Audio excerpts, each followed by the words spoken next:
La durée des 2 jours a suffi aux organisateurs de cet atelier scientifique d'éclairer les participants de ces assises à la question de droit à l'identité juridique en RDC, risque d'apatridie et loi numéro 04/024 du 12 novembre 2004 relative à la nationalité congolaise. En présence du doyen de la faculté des droits, plusieurs thématiques ont été débattues, entre autres l'apatridie en RDC, éducation et regard des scientifiques congolais, gestion de la nationalité, du subjectivisme à l'outil politique des nationalités, état civil et processus des réformes, pour ne citer que ça. Pierre Atchom, le représentant adjoint du Haut Commissariat des Nations Unies pour les réfugiés, explique les choix de la faculté de droit pour abriter ces assises.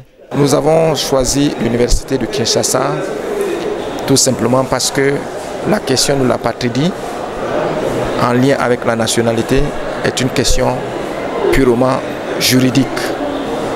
Et il n'y avait pas mieux que la faculté de droit de l'université de Kinshasa pour mener la réflexion afin d'influencer la révision de la loi sur la nationalité de 2004 qui porterait quelques germes qui pourraient conduire à l'apatridie. Donc, en menant ces réflexions, cela nous permet de voir des propositions que nous pourrions faire afin que les personnes qui pourraient être à risque de l'apatridie ne le soient pas.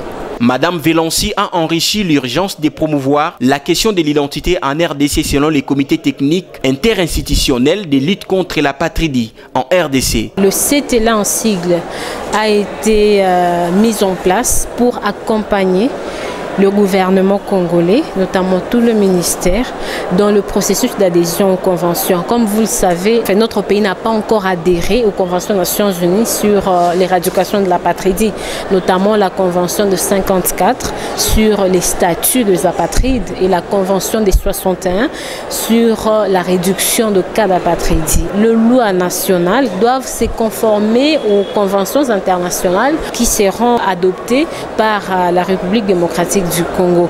Le professeur Sami Samoutondi, l'instigateur de cette conférence, est revenu sur quelques recommandations formulées à l'issue de cet atelier scientifique.